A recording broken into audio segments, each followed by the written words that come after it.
Live from New York, it's Ask an Engineer. Hey everybody, and welcome to Ask an Engineer. It's me, Lady Ada, engineer in doing this show right now. I'm engineer on staff. We're broadcasting live from the Adafruit factory in downtown Manhattan. So we do all of our kitting and manufacturing and shipping and testing and coding and videoing.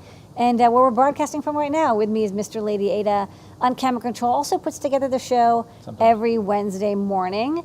Spends all day on it. So why don't you tell them what's on tonight's show? On tonight's show, the code is DINRAIL. DINRAIL. 10% off an Adafruit store all the way up to probably midnight, or when I remember to turn the code off. Use that code, anything in stock, 10% off. We have a bunch of live shows. We're going to talk about that, including a little bit about our show and tell. Time travel, look around the world of makers, hackers, artists, engineers, news, and a bunch of stuff that's going on. Help wanted, a whole bunch of jobs on the Adafruit jobs board, jobs.adafruit.com. You can post your skills, or if you're a company looking for talent, which every company is right now, you can post your job there. Main New York City factory footage, we do that here. It's scenes, behind the scenes at Adafruit. We got some 3D printing videos and more. One of them is pretty scary because it's like teeth stuff. No. Yes. IOMPI brought to you by DigiKey and Adafruit. We're going to do some new products. We're going to answer your questions, and we do that over on Discord, adafruit.ot/Discord, where you can join all 31,000 of us 24/7, 365. It's a really great, safe, cool place that will never hurt your feelings. All that and more on Ask an Engineer. Yay. Okay, so let me do a little bit of an update because I think this will be one of the last ones too. We have been trying to get rid of COVID for a while, you know, as a society, and you know, some stops and starts. But I am pleased to report that the Adafruit team is 100% vaccinated. We didn't need to do any mandates. There was nobody who wanted to do a test out. There was no request for exemptions in any way. We are done and we're celebrating. If you want to see all the things that we do, go to adafruit.com/opensafely. We have a brief overview, including all the stuff we're doing with the HEROES Act, and then we have a PDF. Back in the day, some companies had asked us, hey, like, what are your safety protocols? So I put a document together. Yeah. And so we just updated that as well. So we're safe. if you work at a company or if you run a company and you want to see what Adafruit does in traditional Adafruit style, we're very transparent and open with everything. And if you're an employee here, think about how safe you are, and the fact that we put that out there. The idea that we're showing our protocols, I had talked to other business owners who are like, we will never show that because we're worried about, like, maybe we're not doing everything right. And I'm like, no, you should do the opposite. You should put it out there and work with your team, and then you could be really proud of how you're doing stuff so well together. We just hired a bunch of people at Adafruit, and people were leaving jobs to come work at Adafruit because they said I wasn't safe at my previous job. So I think it's a good idea. And anyways, adafruit.com/opensafely. And, you know, Thanks, Adabot. I'm cautiously optimistic, but I think this October, the thing that we're in right now, is the big next chapter for a lot of us, getting to the things that we want to do and the things we love, and hopefully we'll be able to see a lot of people in person over the next forever. Okay, so that's the COVID-related stuff, which I'm done. I'm tired of doing that. So we do free stuff in addition to having that code, Lady Ada. What are the things they get when they buy? Right now, the freebies we have are $99 or more, a free Promo Proto half-size breadboard. $149 or more, you get a free Stemma QT board from a range of 20 different boards that we have, whatever's in stock. If you make an account, we'll send you a different one each time. $199 or more, you get free UPS ground shipping in the continental United States. Okay, cool. So we do a bunch of live shows. We just did the show and tell this week. Yes. Next week we're also going to do the show and tell. So stop by if you want. And I would say there's all the projects are good and everything, but I would say if you want to see the beginning of, or I guess it's not the beginning. If you want to see where Scott's at with doing this really neat thing with CircuitPython on a Raspberry Pi, tune into that portion because you can see. I mean, it's a very advanced form of Blink. Yes, but it's running on a Cortex A8, which is funny. Yeah, on Sunday we do Desk of Lady Ada. New graphics. Yeah, we get new graphics, new song. We're doing a bunch of stuff. You know, it's time to polish up some of the art across our properties and channels and more. So we do it in 2 parts. What did you show This week, I showed that I got autofocus firmware working on the OV5640, which is a camera module that has autofocus capability. And then having done that, I redesigned the breakout because it's like I had to change some stuff around to power the voice coil motor. But that was super fun. Yeah.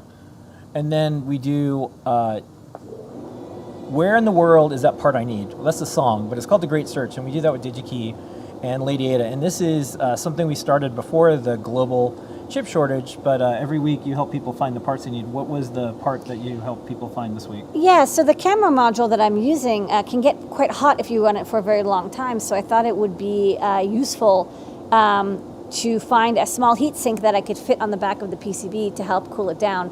And I realized I'd never shown how to spec and source heat sinks off of DigiKey, so I show that. I get a little small, I think 8 by 8 or 10 by 10 millimeter heat sink with fins, and you can glue onto the back, and will probably help keep the camera module nice and cool. All right, so come by Sunday nights. I'm there. We do Desk of Lady Ada, and you'll see a little glimpse of the future, and maybe you'll find that part that isn't possible to find right now. Yeah.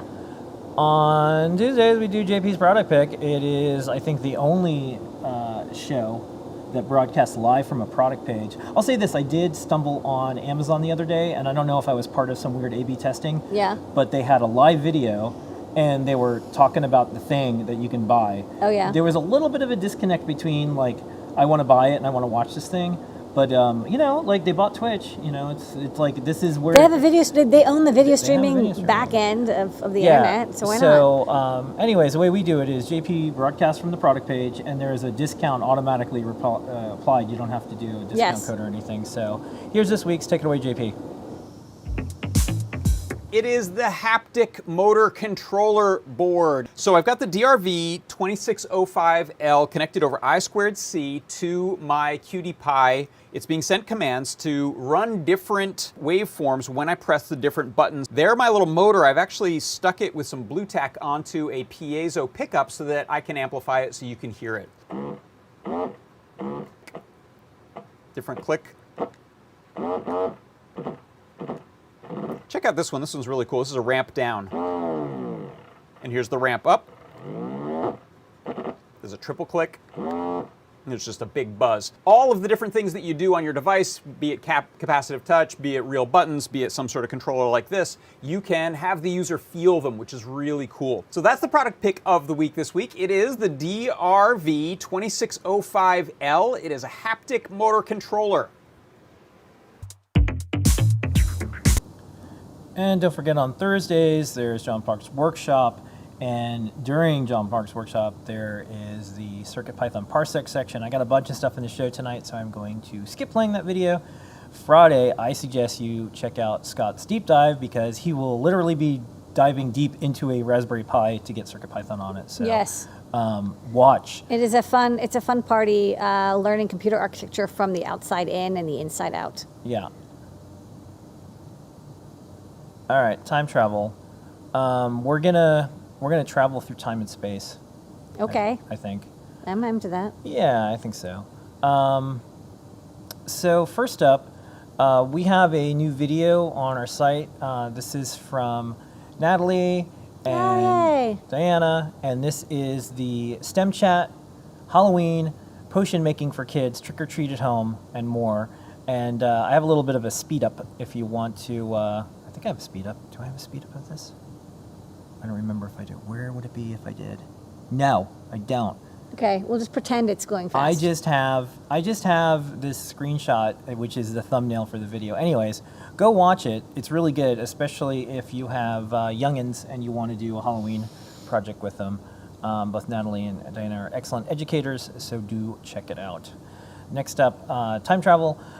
This one is, I've been really busy for like the last 18 months, but I'm trying to get back to some stuff that I want to do. And one of the things that there's been like multiple crises going on, and you know the next one coming up, or the one that's currently here, is what are we going to do about planet stuff? And Lamore went to school with Saul Griffith. He did How Tune, Squid Labs, got a Genius Award, and all sorts of stuff. So he has a new book. And you can go to rewiringamerica.org, and it's called Electrify. And it's an optimist playbook for our clean energy future. And I'm currently reading it because I've been reading, like, New York State COVID regulations and just dealing with running a business during all this in the last 18 months. But this is something I want us as Adafruit to show. There is an optimistic view of the future, but we're going to need people to consider things like electrifying stuff and migrating from certain things like gas-powered water heaters at home to electric ones. And you don't have to do it all at once.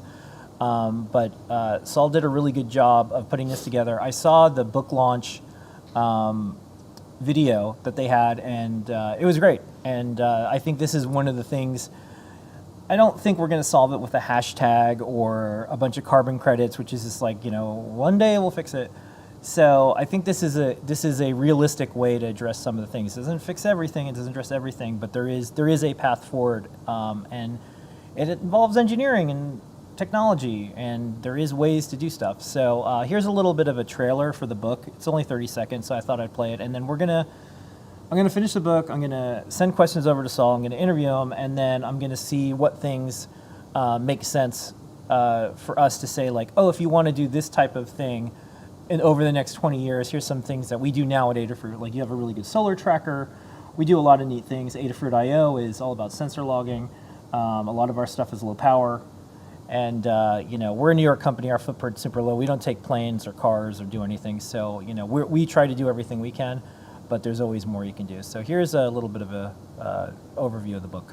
In his new book, Electrify, inventor and engineer Saul Griffith outlines a revolutionary but realistic path to reversing climate change without drastic lifestyle changes. Just by replacing old appliances and cars with electric ones as they retire and upgrading our energy grid, we solve almost half of the problem. This buys us time to tackle more difficult sectors of the economy and creates millions of jobs in the process. We have to start now, and it's going to take everyone. Get your copy of Electrify from MIT Press. Order now at rewiringamerica.org.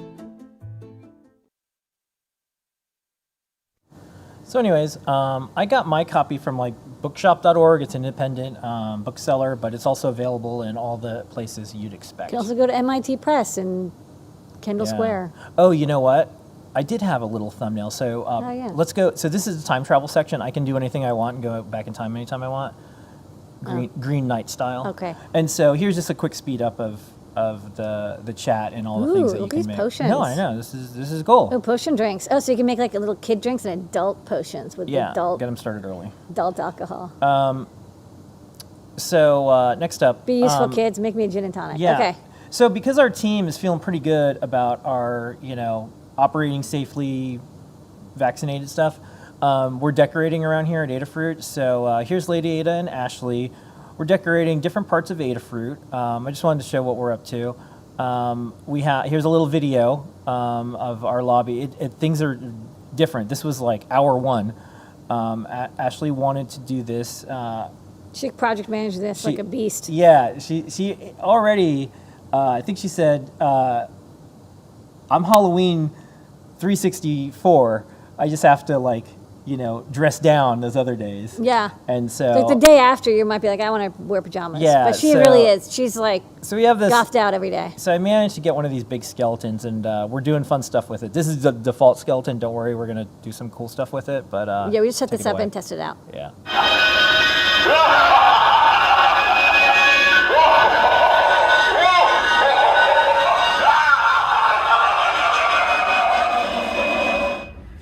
This guy has too much fun. Welcome to my home. Watch your step. I wouldn't want you to break a bone, but if you do, you can borrow one of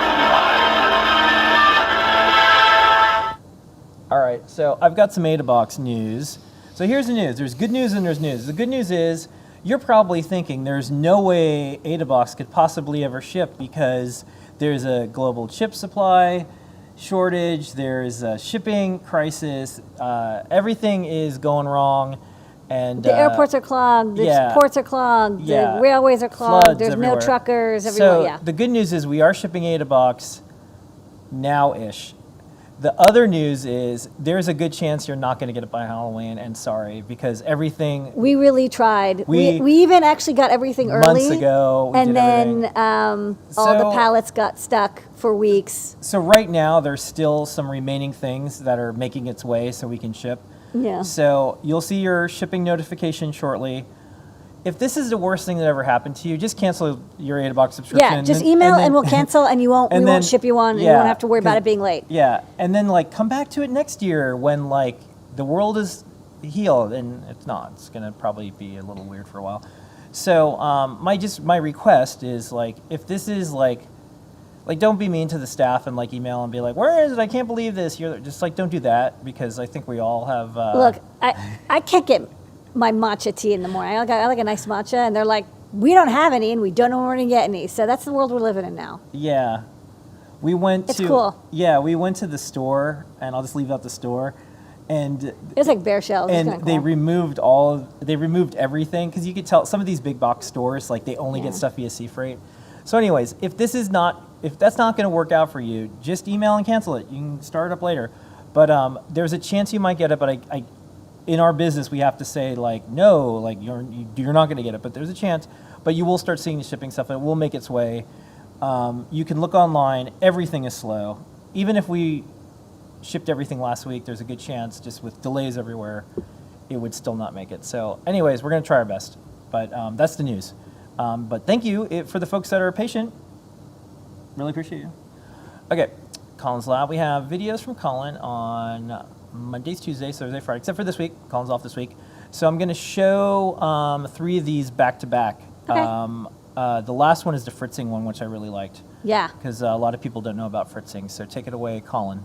So you have this 5-volt microcontroller, powered by 5 volts and speaking 5 volts only on its digital I/O pins. To communicate safely with a 3.3 volt board, like say an I2C based sensor, you'll need a translator, specifically a logic level shifter. This board will convert the voltage levels and make communication safe and possible. Because I'm using this for I2C communication, I chose the BSS 138 level converter. It uses NXP's official method for shifting between I2C devices with pull-up resistors to boot. Just make sure you put the lower voltage signal, like 3 volt, on the LV side and the higher voltage signal on the HV side. This board can also be used for UART serial and very slow SPI data, just not a great pick for neopixels or high-speed signals. This servo motor has a kind of superpower. On top of basic control via the standard 3-pin connector, it has an additional wire for reading position of the internal potentiometer. Reading the voltage on this wire provides a reference to the servo's position, which can be used in code to improve accuracy so that the servo knows where it is. But beyond that, this lets us use the servo not just as a motor, but as a position sensor. By reading the servo position at regular intervals and saving those values to memory, we can record a sequence of movement. And once digitized, we can use that sequence of values to then reposition the servo again later, turning the internal potentiometer back to a previous position with each step, and effectively recreating the movement. Fritzing is open source electronics design software for Windows, Mac, and Linux with a user-friendly, parts-oriented approach. It's free for those willing to build the app from source or download from the GitHub releases, otherwise the pre-built download requests a donation. The app is a good start-to-finish option for anyone looking to get into designing electronics with a low barrier of entry.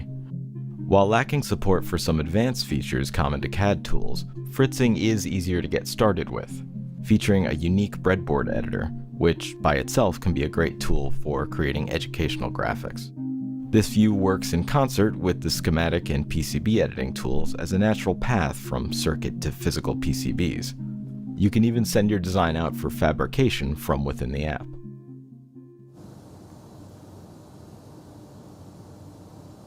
Okay, help wanted. This is our jobs board at jobs.adafruit.com.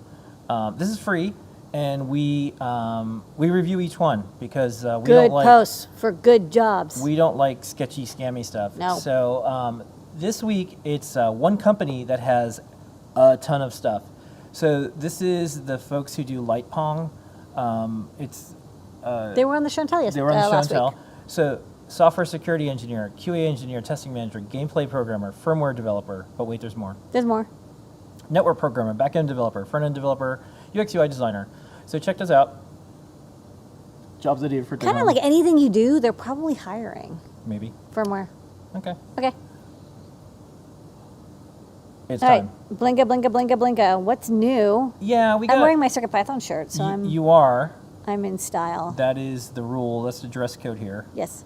So this week in the newsletter, we got a bunch of stuff going on. So I Sit guess I up gotta, so I can show yeah, off. I gotta remind myself and others. Go to adafruitdaily.com and just hit the button that says Python and microcontrollers. And remember, we don't spam. This is not connected to your Adafruit store account. We purposely did that so we could prove beyond a shadow of a doubt that we will never do anything like harvest your email, remarket it, do anything. So it's there. Unsubscribe anytime, or subscribe because you know we're not gonna mess with you.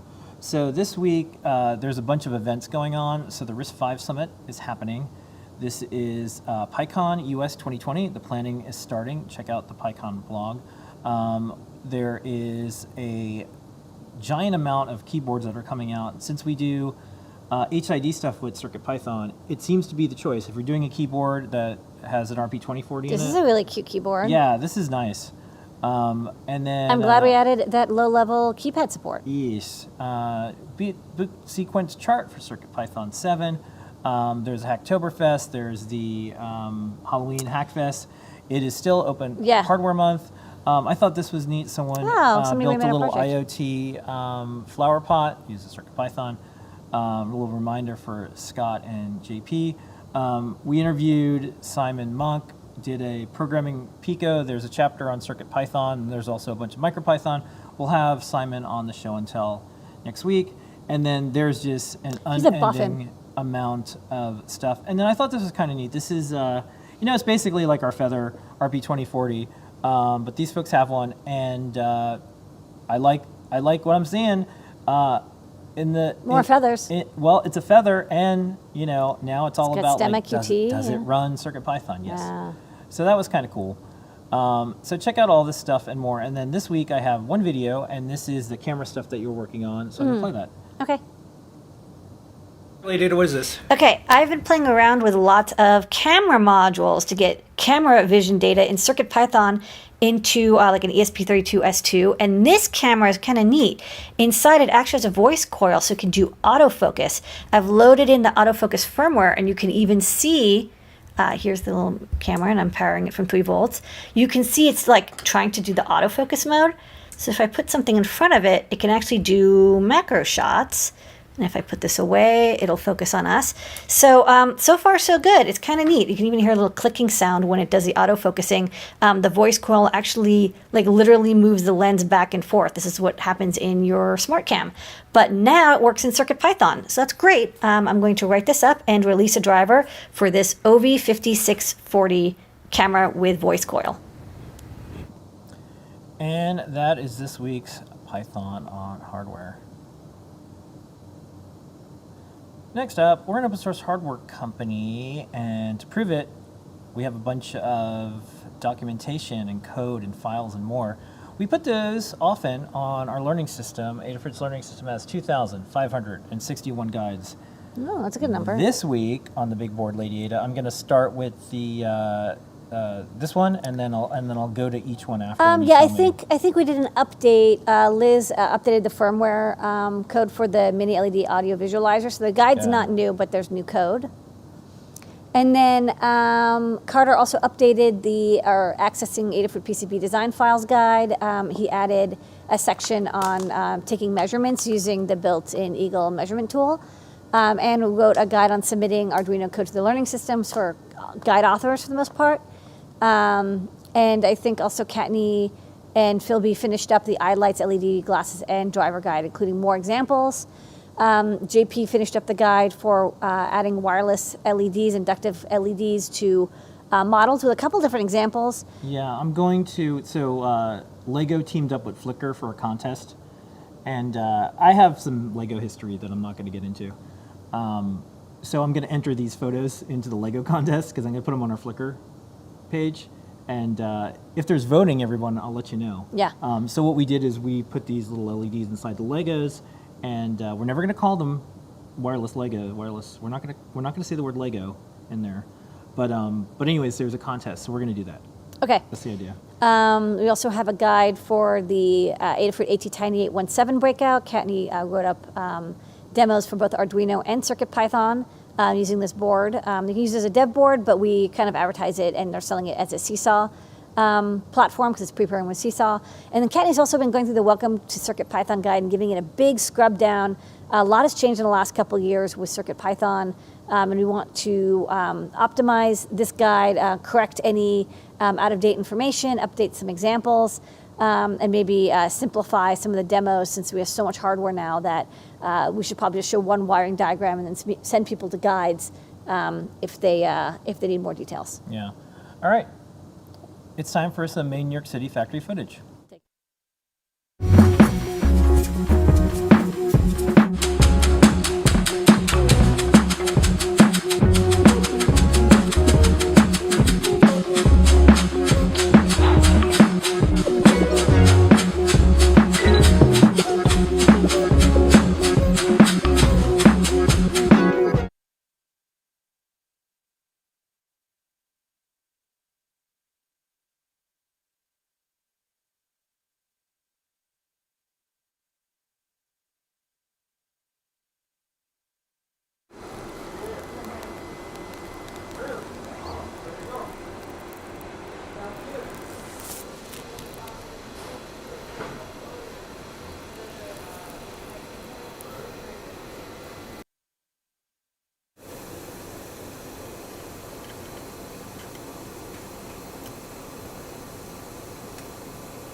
And it wouldn't be New York City factory footage unless you saw the Disney complex being birthed across the street. It is so loud right now.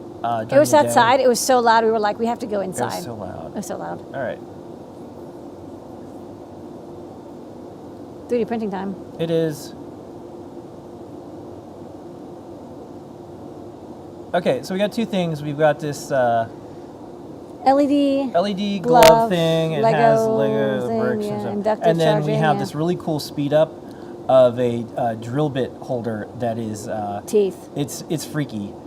Some people will think this is great and delightful, and some people will shriek with horror. So let's play it. Hey, what's up folks? In this project we're building with wireless LEDs.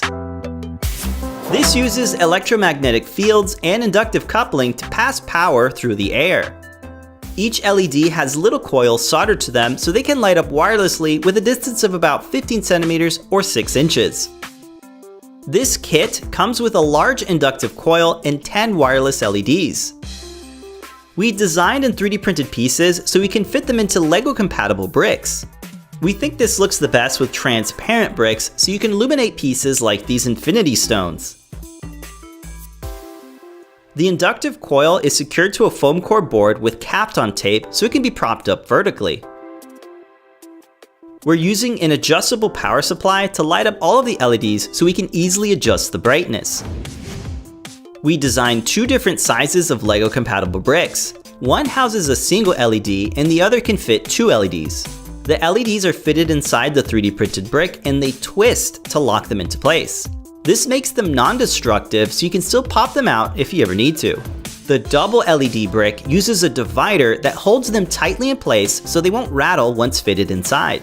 We found these two sizes work with just about any combination of bricks, so you can use the right one to eliminate your builds. For more information and project examples, be sure to check out John Park's Learn Guide. We hope this inspires model makers and builders alike to start using wireless LEDs to light up their builds. Thanks for watching, and make sure to subscribe for more 3D printing projects from Adafruit.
Pretty freaky, huh?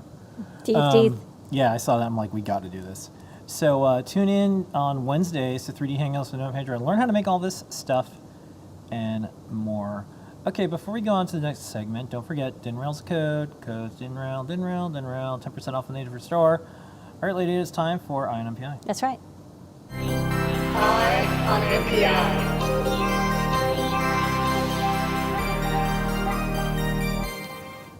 This week's Eye on MPI, brought to you by DigiKey and Adafruit, is...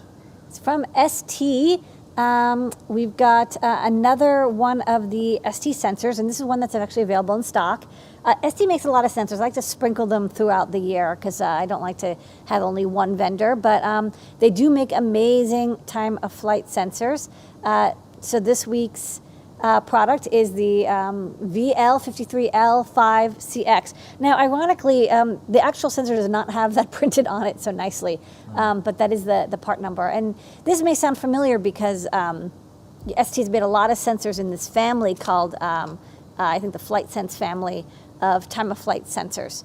The way it works is inside is, an infrared laser, and it actually literally bounces light off an object and measures how much time it takes to get back.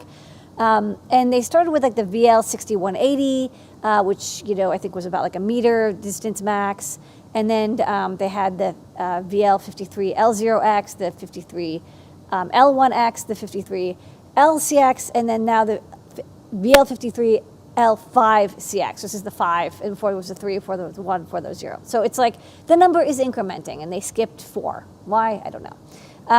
But this version of the sensor, it's the same idea. It does distance measurements using time of flight. But one thing that's kind of, this is the showing, that it measures photon distance.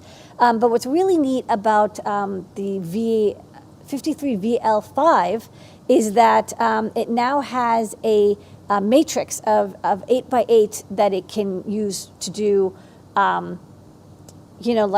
LiDAR in two-dimensional space, not just point.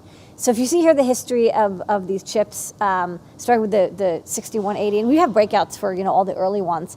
As they got better and better, the distance got better. So 20 centimeters to 80 centimeters to 200 to 400. And then with the VL53LX, it does multi-target or multi-zone detection. So what does that mean? Okay, so go to the next slide. You can see kind of at the bottom right is the multi-zone distance detection. So you can basically, instead of just having a single point of light that you throw at the whatever object you're bouncing off of, which is how all the other sensors work. They were a single point distance sensor. It'll actually split up the field of view, which is about 60 degrees, into a 4x4 or 8x8 grid, and then tell you the distances for all of those items. Now, it's not going to be as fast because it actually does it's usually 60 hertz, and I think it actually does one 60 hertz measurement timed either 4x4 or 8x8. But it's kind of cool because you actually kind of get like a grid of measurements, and you can do stuff like gesture sensing or like object detection. You can do some basic machine learning on it because you get many more points of data.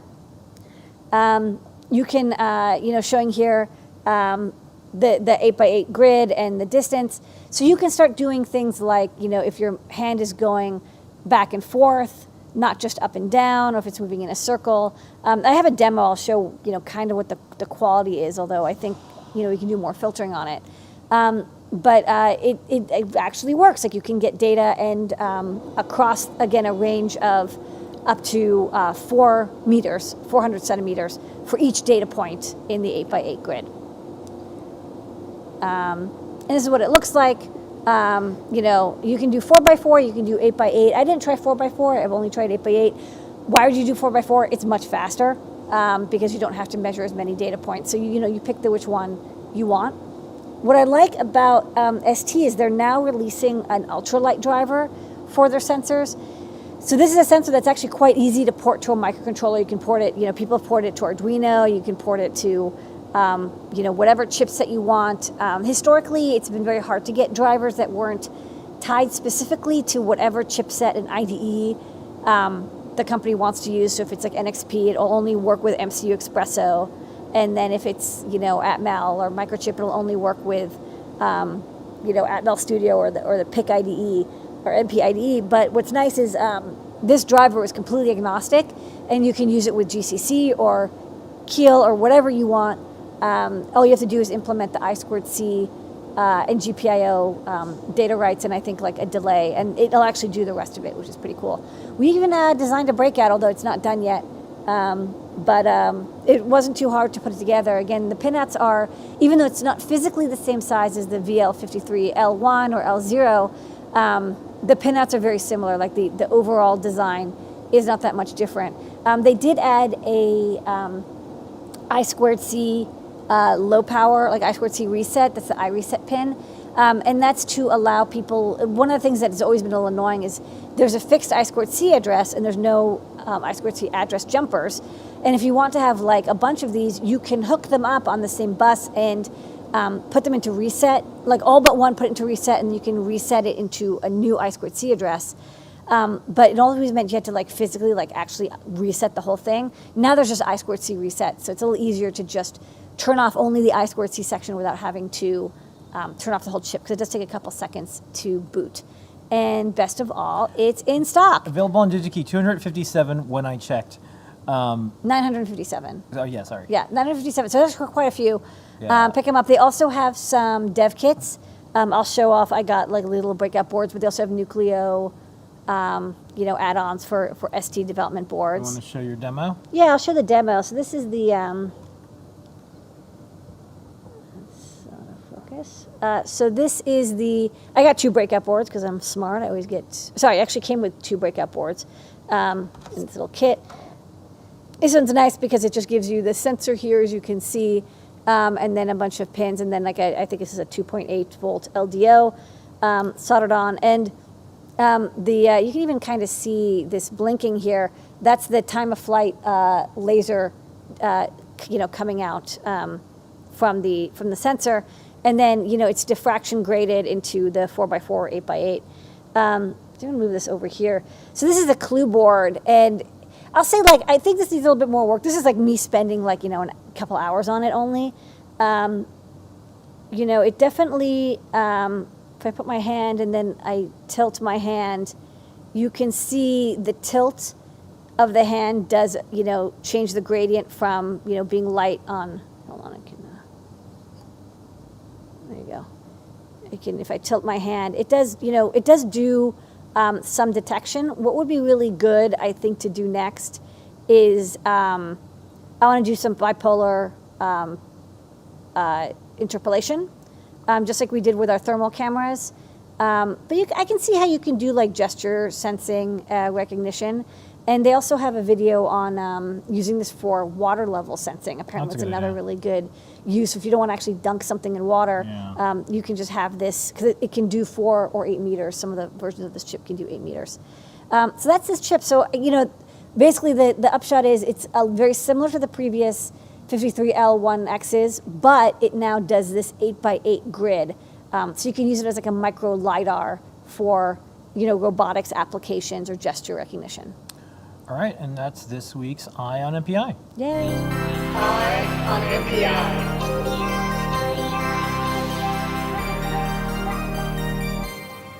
All right, we're going to just keep rolling into the next segment, which is everybody's favorite segment.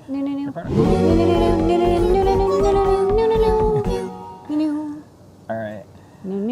So first up, we have some coming soon. It's a big announcement from Yes. Raspberry Pi. They're teaming up with, tonight is Lego theme. They're is teaming Lego up theme. with Lego. Yep. This is a Raspberry Pi build hat.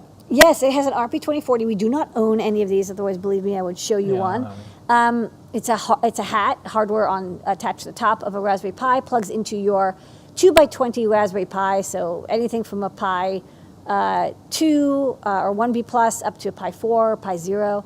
And it is designed, if you go back, it's got 4 slots for sensors or motors. These slots, I believe they're 2 I2C pins, 2 motor pins, and 2 power pins, I think, maybe a PWM pin. But these are used with Lego, Spike, and like mechatronics, robotics parts. So, one nice thing about, we sell robotics parts where we just sell like raw motors and stuff. But the stuff that comes from Lego is durable. I mean, it's meant for kids and PhD students alike, both of which are very destructive human beings, to play with robotics and sensors and have this very simple plug-and-play system.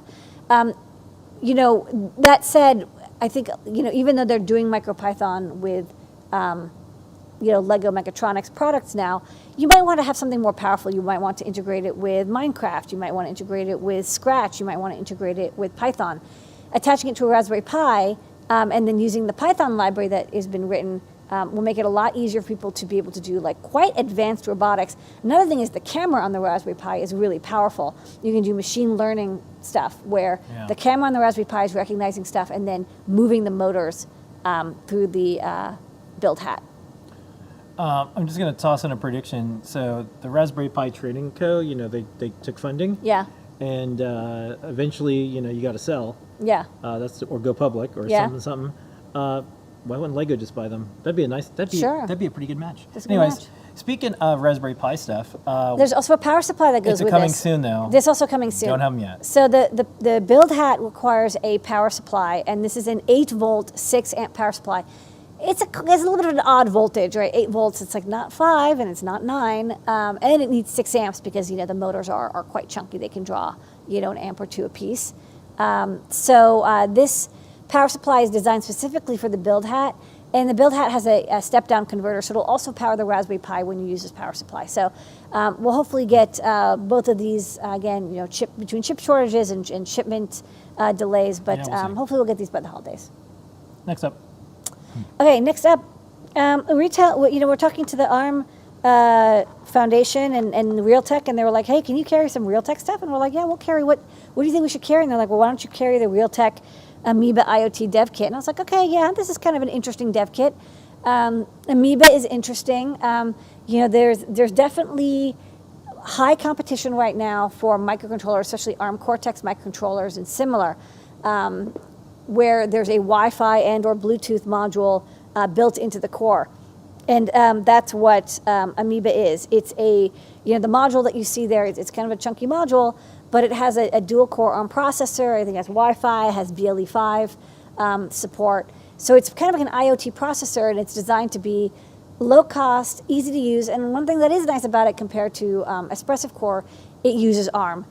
There could be situations where you're like, I really need an ARM core to do the development. Maybe I'm using precompiled binaries, or maybe I have optimizations that, or I just really like the ARM Cortex system. I don't want to have this, alternative Tensilica processor.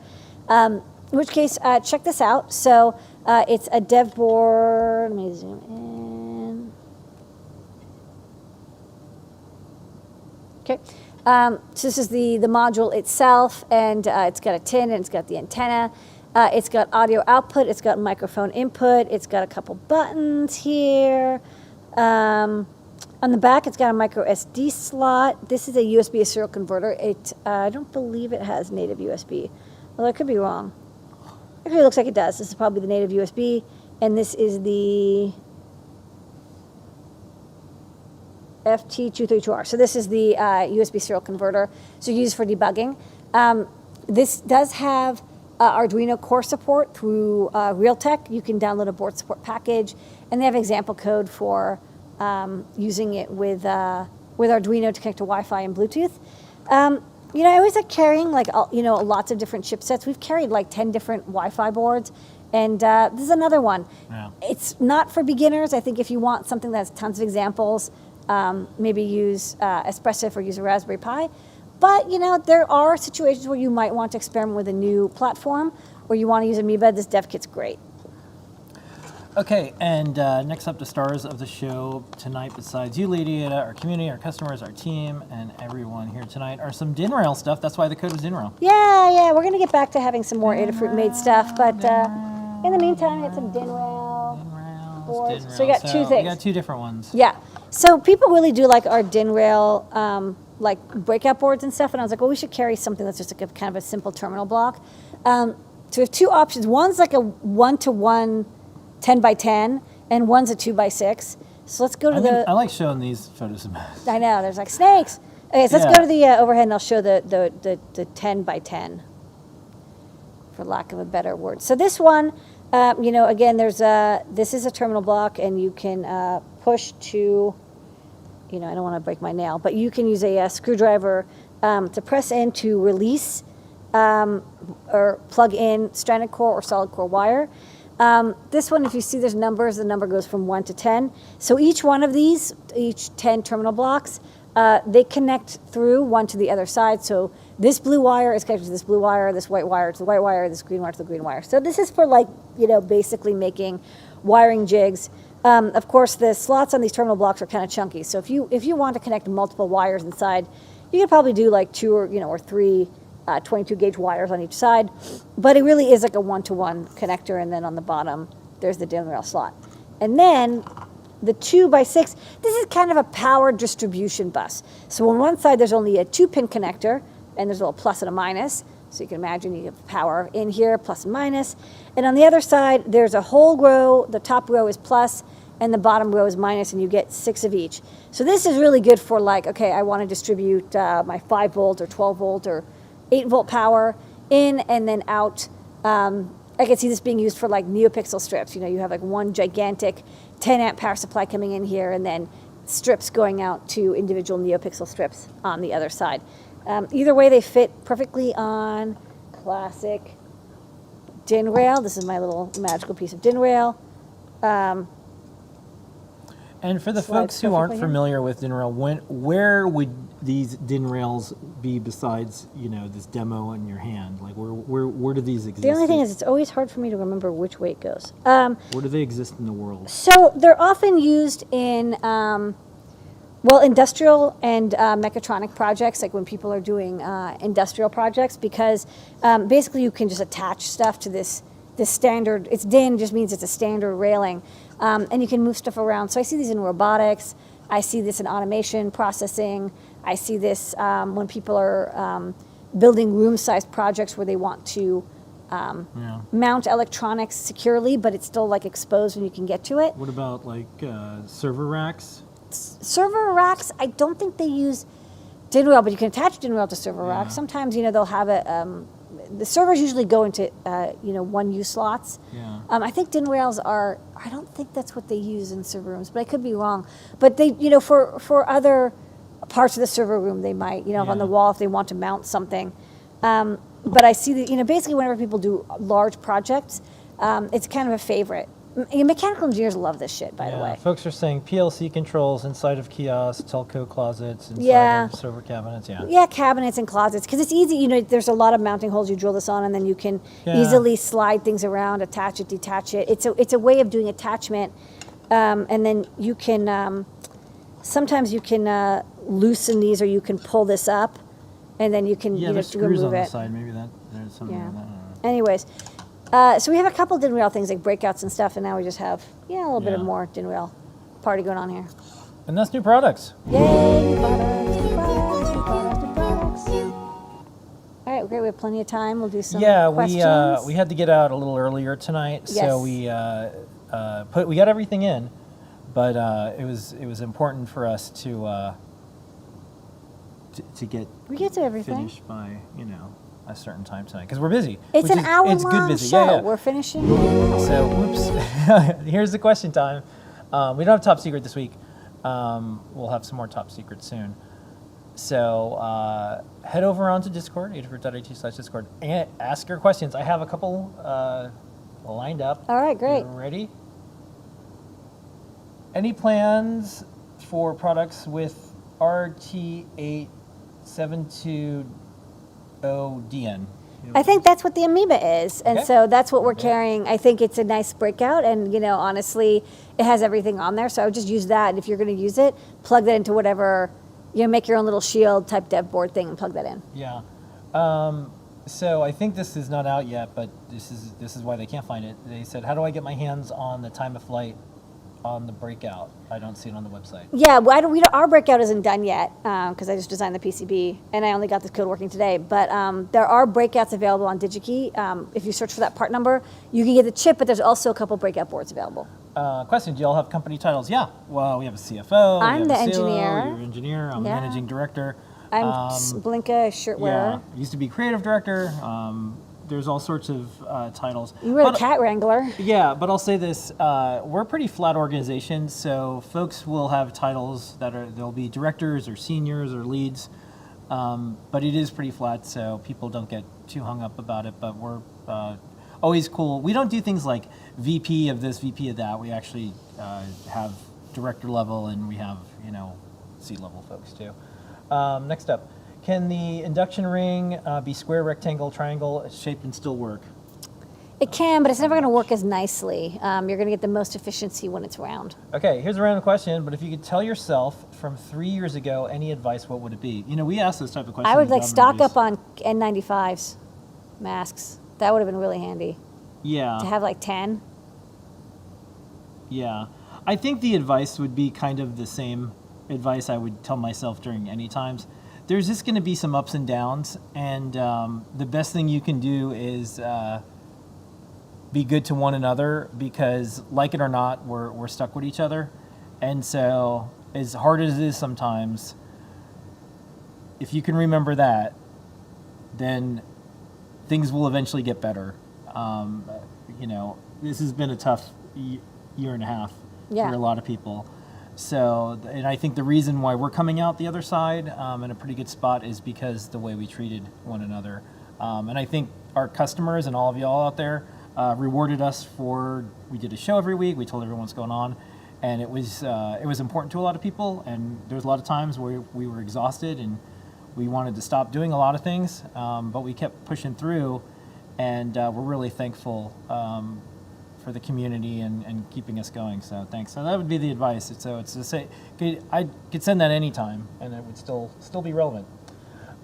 Next up, I understand the difference between different real-time clocks is typically precision. If I'm creating simple clock using a matrix LEDs or concentric rings, is the less expensive PCF 8523 enough? I'm trying one now, and it's always have a couple of other more precise, expensive RTCs. I don't need precision past plus Yeah, I minus. think a PCF 8523 is fine. I mean,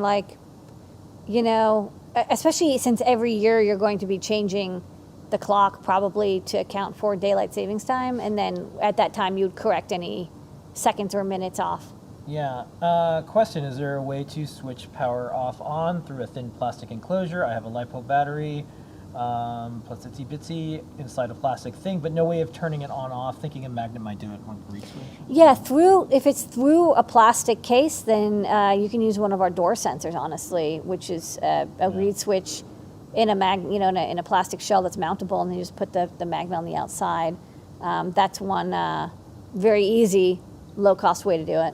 All right, question, is there any disadvantage to leaving print statements in your code if your project will not be connected to serial when in use? No, they'll just be skipped over. But they take up space in your firmware, right? So that's the only reason why you might want not have them. Okay.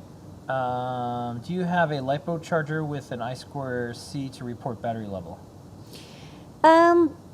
No, I haven't found any. I don't think, or maybe the BQ24074 has I2C. I don't remember. All right. I don't think so. I think you need to have a separate fuel cell. They work in different ways, to be honest. Okay, folks use these DIN rails in rainproof boxes. They also, looks like a lot of people use DIN rails, so that's good. Yeah. Let's see. Oh, here's some advice. Well, check it out in the chat.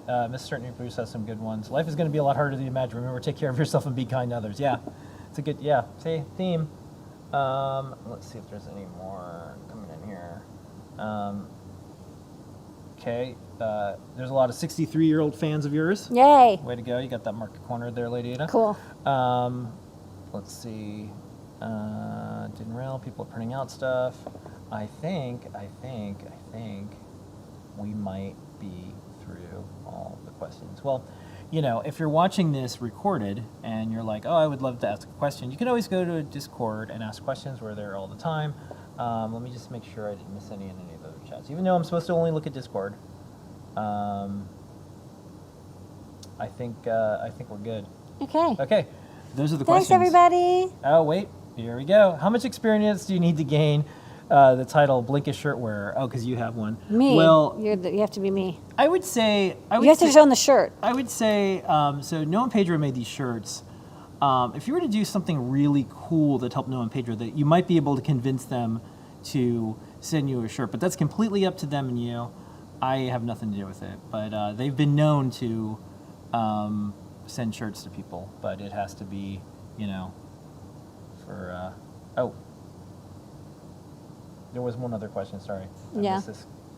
Okay, our neighborhood has an increase in late night crime. I'm looking to do some analysis. What would be the best light sensor for mapping readings in our neighborhoods? Anything that would go very low lumens, wide range of values. I don't think any of our Lux sensors will do the job. I think we have a bunch of light sensors, and they all have pretty low range. I think the Vemel can go down pretty low. Okay. And with that, are the questions. Thanks, everybody. Perfect timing. Exactly Yeah. 9 o'clock. All right, so let me try to pay some bills here. DIN rail, 10% off in the Adafruit store. I'll probably turn it off at midnight. DIN rail. And special thanks to Takara, who's running stuff behind the scenes in the Adafruit Slack chat.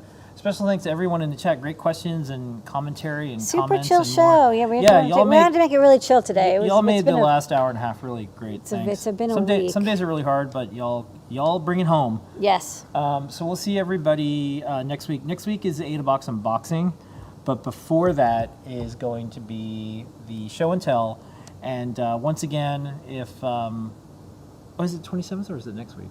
27th is next week. Is it really? Yeah. It's 27th. Oh wow, it is.